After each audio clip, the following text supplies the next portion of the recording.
Yo, c'est Noémie et aujourd'hui on se retrouve pour la balle des cartes du mois de juillet. Alors je m'excuse par avance si vous entendez le ventilateur, si vous entendez les enfants crier ou les voisins faire des travaux. Je vais essayer de parler suffisamment fort pour que vous m'entendiez bien. J'ai ouvert parce que pour une fois il y a un petit peu d'air, donc j'essaie de faire un courant d'air dans l'appart. Bref, c'est l'été, je déteste l'été, il fait extrêmement chaud, mais j'ai bien lu. Donc je suis contente. Et je pense que je vais bien lire de nouveau en juillet. Alors, comme d'habitude, avant de vous présenter ma palle des cartes pour le mois de juillet, on va faire un petit récap de ma palle des cartes du mois de juin. Pour un titre qui commençait par le, la ou les, je devais lire La rivière des souvenirs, le tome 1 de La tête hors de l'eau de TJ Klune, je l'ai lu. Pour un livre avec du foil, je devais lire le tome 1 de la série Defy the Night de Bridget Kemmerer, je l'ai lu. J'étais ensuite tombée sur une case Take a Chance et on avait lancé le dé et on était tombé sur The Shepherd King, le tome 1 One Dark Window de Rachel Gillig, je l'ai lu. Pour un livre en hardback, en relié, j'avais sorti Les 4 cavaliers, le tome 1 Pestilence de Laura Thalassa, je l'ai lu. Et le petit dernier que vous ne voyez pas ici parce que je l'ai prêté, c'était Festin de larmes de Vincent Tassi et Morgane Cossarieux pour une nouveauté. Et je l'ai lu. Carton plein, du coup, pour le mois de juin, j'espère renouveler l'exploit en juillet, avec des lectures somme toute variées, on va dire, et certaines qui sont dans ma pile à lire depuis un sacré moment. Donc j'ai hâte, c'est parti pour la balle des cartes du mois de juillet. La dernière fois, on s'était arrêté sur la case New, donc on va repartir de cette case et on est parti tout de suite avec le premier roll. 10, 1, 2, 3, 4, 5, 6, 7, 8, 9, 10. One word. Pour un livre avec un seul mot dans le titre, enfin avec un titre en un seul mot, j'ai sorti une autrice que j'aime énormément. J'ai lu 3 titres d'elle, je crois, dont 2 qui faisaient partie de la même série et j'ai adoré, donc j'espère que celui-ci me plaira tout autant. C'est Vespertine de Margaret Rogerson. C'est l'autrice de Sorcery of Thorns et de Enchantment of Ravens que j'avais adoré. Alors, de quoi ça parle? Les morts de la Loraille. Oui, c'est bien ça, j'ai cru que c'était écrit Lorraine. Non. Les morts de la Loraille ne reposent pas en paix. Artemisia suit l'enseignement pour devenir une sœur grise chargée de purifier les corps des défunts pour que leur âme puisse gagner l'au-delà. Dans le cas contraire, il se relève sous la forme d'esprits vengeurs qui s'en prennent aux vivants. Un travail de l'ombre qui lui convient parfaitement. Artemisia préfère avoir affaire aux morts plutôt qu'aux vivants, qui se méfient de ses mains brûlées et de son passé trouble. Quand son couvent est attaqué par des soldats possédés, Artemisia n'a d'autre choix que de réveiller un antique esprit emprisonné dans une relique. Faire appel à l'extraordinaire pouvoir de cet esprit malfaisant menace de la consumer, mais le mal se répand sur la Loraille et pousse la jeune fille à remettre en question tout ce qu'on lui a enseigné. Ce revenant est peut-être le seul être qui puisse aider Artemisia à vaincre l'ennemi, si tant est qu'il ne la trahisse pas en premier. Alors je suis curieuse du coup de découvrir cette histoire, d'une part parce que c'est Margaret Rogerson que j'avais déjà précédemment beaucoup aimé, mais aussi parce que dans les 2 autres titres de l'autrice que j'ai lus, on avait une part de romance. Du coup, je m'intrigue, je me dis est-ce que on va aussi avoir une romance dans cette histoire, et une romance impossible du coup si son allié est un esprit. Il est très très beau. Il avait fait l'objet d'une campagne de financement, non pas de financement participatif, d'une campagne de précommande chez les éditions Brajlon / Big Bang. Et voilà, l'illustration sur les pages à la fin est la même. J'avais une petite illustration avec la promo pour les 2 autres titres de l'autrice et une carte en bossé. Voilà, et j'avais eu aussi un marque-page en métal qui est là.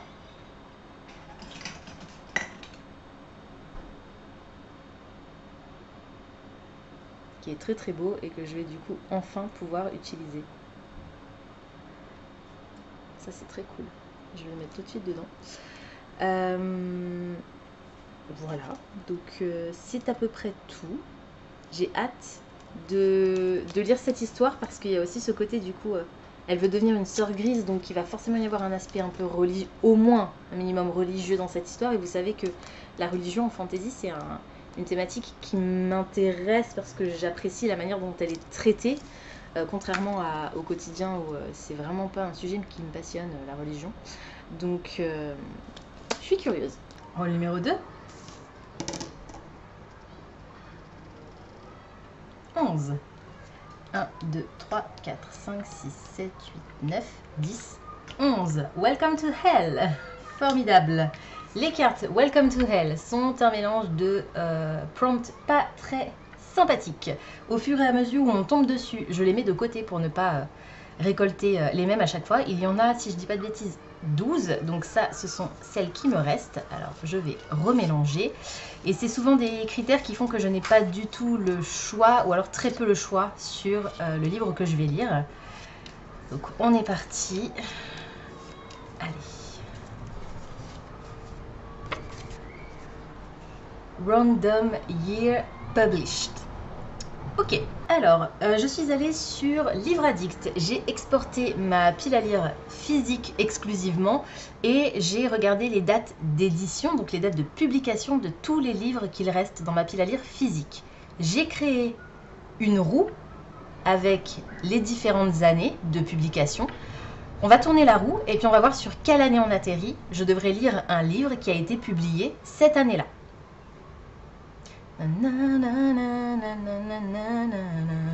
Allez, c'est parti.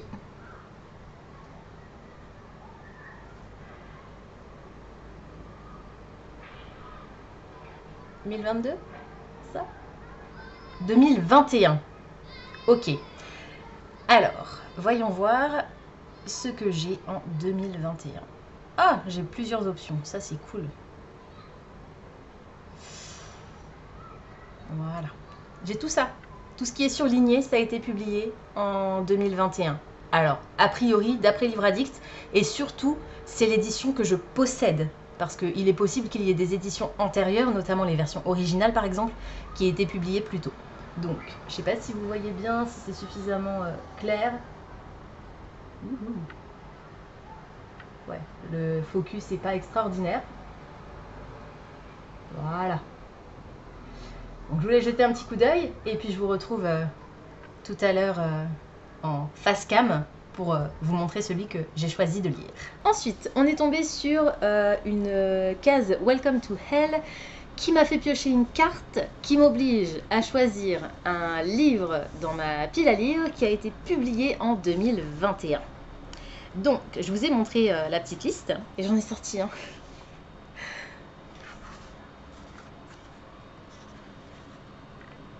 2021,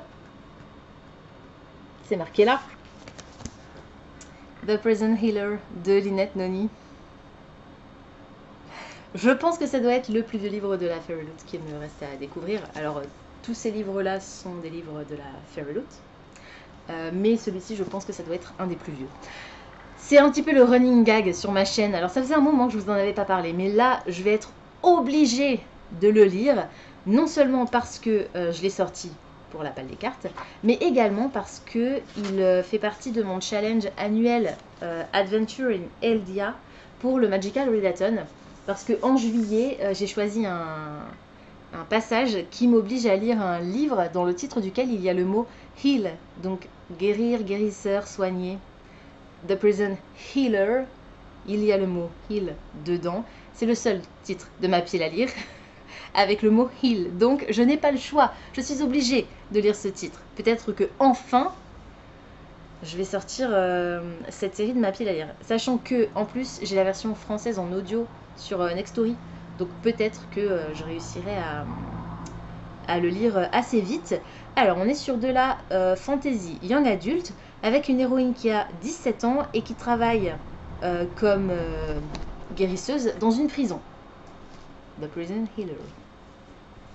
Un beau jour, elle va voir débarquer la reine rebelle qui a tenté de s'emparer du trône, mais qui va être condamnée à mourir au cours d'un tournoi d'épreuves mortelles. Et notre héroïne, qui s'appelle Kiva, va recevoir un message de sa famille qu'elle n'a pas vu depuis très longtemps et qui va lui dire surtout ne la laisse pas mourir, on arrive. Et du coup, elle va prendre la place de cette reine dans l'arène. Donc elle va prendre la place de la reine dans l'arène. Ha ha ha. Je me marre. Je ne fais rire que moi, mais c'est pas grave. Je crois qu'il y a une... oui, c'est ça. Il y a une épidémie aussi incurable qui est arrivé dans ce pays ou dans cette ville, et une rébellion qui bout à la surface, enfin dans la prison, qui menace d'émerger au niveau de la prison. Et je crois qu'il va y avoir aussi une romance, comme d'habitude dans les Fairy Loot. Voilà, donc je n'en sais pas plus, mais comme dit, ça fait un moment qu'il est dans ma pile à lire. Enfin je le sors. Et j'espère que je vais l'aimer, parce que j'ai les deux autres du coup qui sont là. Là et là. Donc j'espère que je vais aimer celui-ci. Rôle numéro 3. 6. 1, 2, 3, 4, 5, 6. Challenge. Alors ensuite, pour un livre qui va me permettre de compléter un challenge, je vais vous montrer le livre et je vais vous dire de quoi il parle, mais je ne vais pas vous dire pour quel challenge c'est. Parce que comme ça, j'aurais pas eu l'impression de vous spoiler. Même si vous savez que je participe à énormément de challenges, si vous fouillez un petit peu, il y a moyen que vous deviniez pour quel challenge ce sera. Je vais vous en reparler assez vite de toute façon en juillet sur la chaîne. Alors, j'ai sorti Les Extraordinaires, le tome 1 de TJ Klune. C'est de la SF avec des super-héros, donc pas du tout mon style de lecture, mais c'est TJ Klune. Donc on verra si je réussis quand même à accrocher. Certaines personnes sont extraordinaires, d'autres sont juste extra. Il n'est pas rare de voir le ciel de Nova City s'illuminer sous les combats opposant Shadowstar et Pyrostorm, les deux extraordinaires ennemis qui n'hésitent pas à user de leur pouvoir défiant l'imagination. Waouh! Ouh, je suis fatiguée.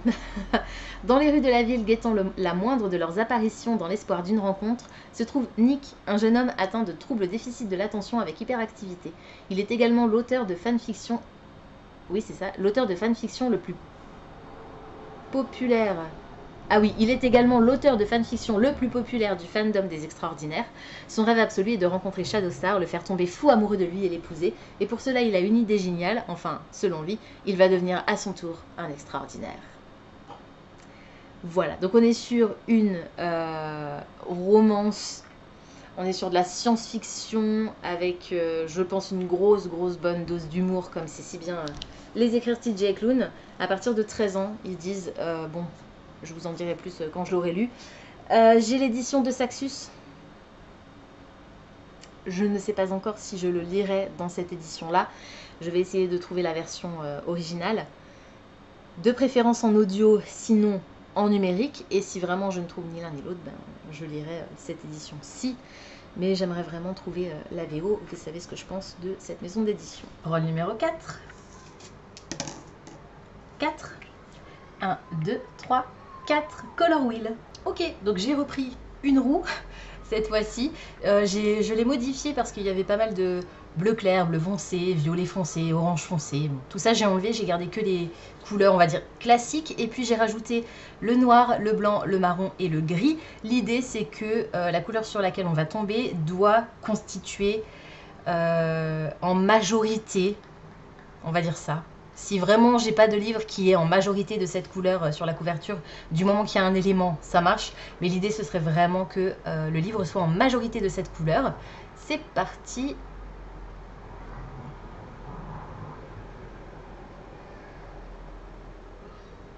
Vert. Super. Ensuite on est tombé sur la case Color Wheel et comme vous l'avez vu, je devais sortir un livre dont la couverture était majoritairement verte de ma pile à lire. Et j'ai donc sorti A Demon's Guide to Wooing a Witch de Sarah Hawley. C'est le tome 2 de Glimmer Falls. Glimmer Falls. C'est l'édition exclusive Fairy Loot et j'ai trop hâte de lire ce livre. J'avais adoré le tome 1 qui s'appelle Witch's Guide to... Ah mince. A Witch's Guide to... Je ne sais plus. C'est pas grave. C'est pas Seducing parce que Seducing c'est le tome 3. Qui a été traduit dans la collection Young Adult de Rajo, si je vous dis pas de bêtises. Donc lisez-le. Si vous ne lisez pas en VO, vous pouvez lire au moins le tome 1 en français. C'est une série de tomes compagnons. Donc on va retrouver les personnages des tomes précédents dans les tomes qui vont suivre. mais avec des histoires toujours indépendantes, avec des romances toujours indépendantes et des romances fantasy, puisqu'on est dans un univers à Glimmer Falls, donc dans une ville où les vampires, les loups-garous, les nymphes, je crois, et les sorcières et les démons existent. Et c'est drôle, c'est trop drôle. J'ai adoré le tome 1, je me suis bidonnée du début à la fin, c'était incroyable. Alors j'ai hâte de lire le tome 2, mais j'appréhende un petit peu parce que le Love Interest, là, c'est un sacré connard dans le tome 1. Je sais déjà plus ou moins quelle trope, enfin quelle solution a choisi l'autrice pour le rendre un peu plus attachant, on va dire. On verra si je suis convaincue ou pas. En tout cas, on va suivre une des... la meilleure amie, je crois. Une des meilleures amies de l'héroïne, si je vous dis pas de bêtises. Je sais plus maintenant. Il me semble qu'on va suivre une de ses meilleures amies. Voilà, donc c'est une romance fantasy, une petite lecture super sympa et très drôle, je l'espère en tout cas, dont je pense que je pourrais trouver la version audio en plus assez facilement, peut-être même sur Nextory. Donc je suis contente de le sortir et j'ai très hâte de le lire. C'est vraiment parfait pour l'été. Et rôle numéro 5, le dernier. 8. 1, 2, 3, 4, 5, 6, 7, 8. Fantasy. Prompt super compliqué pour moi, s'il en est. Et pour un roman qui est de la fantasy, alors je pense que j'aurais pu sortir à peu près n'importe quel livre de ma pile à lire, mais j'ai choisi de sortir Bane Seed, le tome 1 de Fanny André. Le tome 1 s'appelle Guerre ou paix, je crois. C'est ça. Guerre ou paix. Je vous expliquerai un peu plus précisément pourquoi j'ai choisi celui-ci dans une prochaine vidéo. C'est de la fantaisie, ça colle pour ce prompt. Et puis surtout, c'est les éditions Bookmark. Avez-vous vu mon vlog du Buzzword du mois de juin? Je vous invite à le voir, c'est drôle. C'est très drôle. Donc, j'essaie de me débarrasser des titres de cette maison d'édition, donc il faut que je les lise pour pouvoir m'en débarrasser. Le problème entre guillemets, c'est que Fanny André est une autrice française, donc si j'apprécie son histoire et que je veux garder une édition de ses romans, on va dire en version trophée dans mes bibliothèques de livres lus, et ben ce sera probablement cette édition là. On verra. On verra ce que ça donne. J'ai peur, hein. J'ai très peur. Je vous lis quand même le résumé parce que c'est pas l'histoire qui me fait peur, hein. Vous le savez, c'est l'édition. Alors, associer une banshee et un incube, c'est le mélange explosif assuré. Bane Seed est une banshee aguerrie, pourfendeuse de violeurs et meurtriers. Dorian Murray est un incube. Pour survivre, il séduit les femmes et se nourrit de leur énergie vitale. Autant dire que les intérêts de ces deux-là semblent a priori divergents. Ils ont pourtant un point commun. Ni l'un ni l'autre n'est du genre à respecter les règles, si bien qu'après quelques incartades, ils se retrouvent mis à pied par leur hiérarchie respective. Quelle sera leur punition ?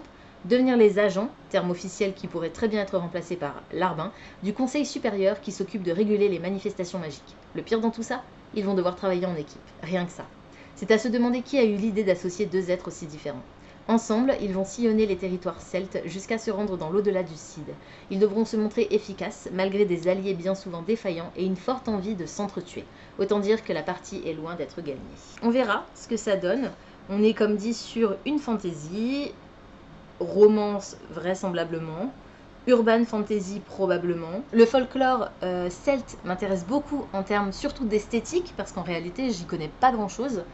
Et du coup, j'ai hâte de découvrir cet univers. J'espère juste... Je sais pas pourquoi j'espère. Je sais pas pourquoi je continue à espérer. Que l'édition sera correcte. Au moins convenable. J'accepterai. On verra bien ce que ça donnera.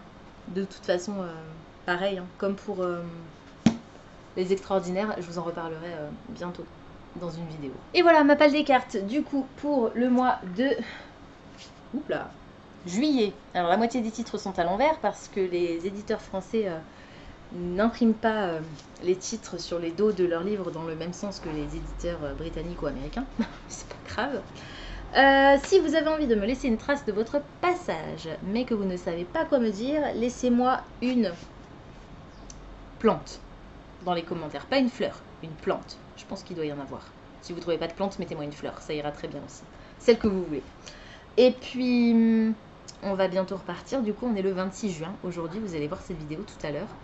On est bientôt reparti pour un nouveau mois de lecture. Du coup, j'ai hâte. Et j'espère qu'elles seront aussi nombreuses et bonnes. J'ai quand même fait des très bonnes lectures en juin. Donc qu'au mois de juin. On verra. En tout cas, je vous laisse pour l'instant. Et puis je vous retrouve la semaine prochaine pour mon wrap-up du mois de juin. Et puis sinon, dans un mois, pour la palle des cartes du mois d'août, à peu près. Ciao!